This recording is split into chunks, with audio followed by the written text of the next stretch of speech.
Itu yang bisa saya sampaikan dua hal itu. Terima kasih.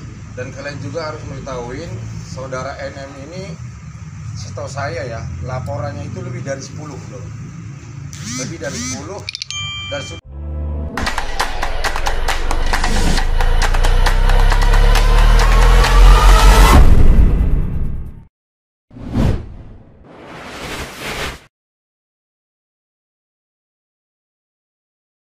Jadi yang ada dari dulu ya, kita mulai ya.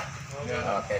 Jadi yang pertama kita bahas masalah kasus saya dengan NM, di mana kasus NM ini udah saya laporkan kurang lebih 3 tahun ya, dan ada perubahan dari tersangka menjadi saksi.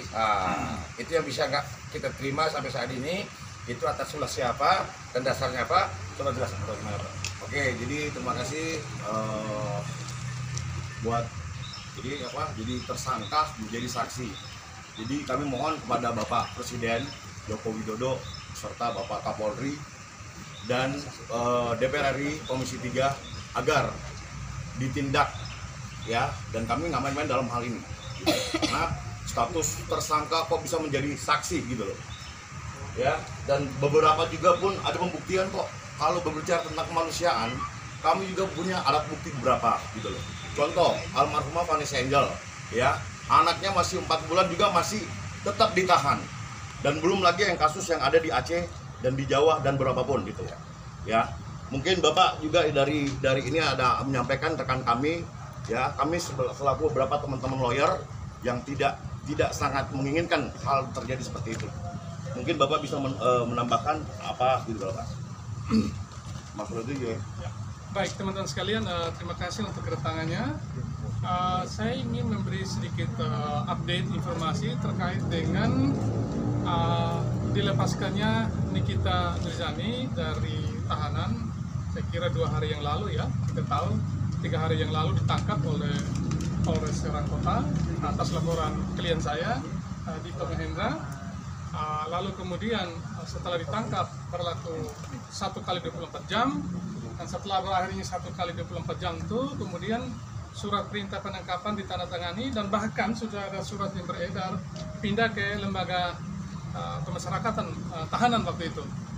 Tetapi kemudian 2 jam kemudian dibebaskan dengan alasan ada anak kecil atau Nikita Mirzani memiliki anak ya, sehingga alasan kemanusiaan. Nah, ada 2 hal yang ingin saya sampaikan. Yang pertama, saya selaku kuasa hukum Dito Mahendra tentu menghormati keputusan penyidik untuk tidak melanjutkan penahanan itu. Tapi di sisi yang lain kita juga mendapatkan banyak tanggapan yang direct message ke saya, tanggapan ke saya juga menanyakan, mempertanyakan kenapa setelah ditangkap dengan upaya yang begitu maksimal, dan kita tahulah drama-drama yang dibuat oleh Nikita Mirzani, dipanggil pada saat sebagai saksi 2 kali tidak datang, dipanggil sebagai tersangka 2 kali pun tidak datang. Tidak ada begitu banyak drama setelah ditangkap dengan effort yang luar biasa, tapi lalu kemudian dilepaskan begitu saja. Dan ini membuat kita bertanya-tanya, siapa yang mempermainkan hukum ini? Kan begitu. Jadi di satu sisi kita menghormati keputusan penyidik untuk tidak menahan, tapi di sisi lain kita menyesalkan mengapa sudah ditahan tapi dilepaskan. Itu yang menjadi tanda tanya besar. Ada apa di balik semua ini?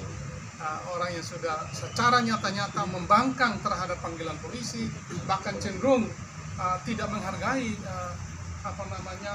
upaya-upaya yang dilakukan oleh pihak kepolisian untuk melengkapi berkas itu, tapi lalu dilepaskan. Ini yang menjadi tanda tanya besar. Ada apa di balik semua ini? Itu yang bisa saya sampaikan 2 hal itu. Terima kasih. Dan kalian juga harus mengetahui saudara NM ini, setahu saya ya, laporannya itu lebih dari 10 loh. Lebih dari 10 dan sudah bertahun-tahun. Dan saya juga sudah pernah melaporkan ke Propam. Ini kasusnya ini perkembangannya seperti apa. Tapi buktinya sampai saat ini juga tidak ada perkembangan, kan begitu. Dan juga harus ingat dia seorang residivis. Ingat, residivis. Gitu loh. Kalau alasan kemanusiaan dikeluarkan, itu tidak manusiawi ya. Kembali lagi, Vanessa Angel anaknya umur 4 bulan. Coba bercontoh mantu. Nah, ini ada beberapa bukti kemudian. Vanessa Angel itu berusia 4 bulan masih tetap ditahan. Ya.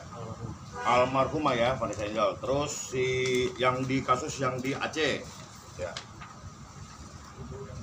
Ibu dan bayi ya di Aceh Utara itu mendekam di penjara. Bahkan menyusuin tuh di penjara. Bahkan menyusui di penjara. Coba. Sedangkan NM kemarin pas keluar kalian lihat kan di TikToknya kan, bikin TikTok ya kan? Masih aktif kan? Gitu loh. Jadi kami di sini berkumpul, siapapun di belakangnya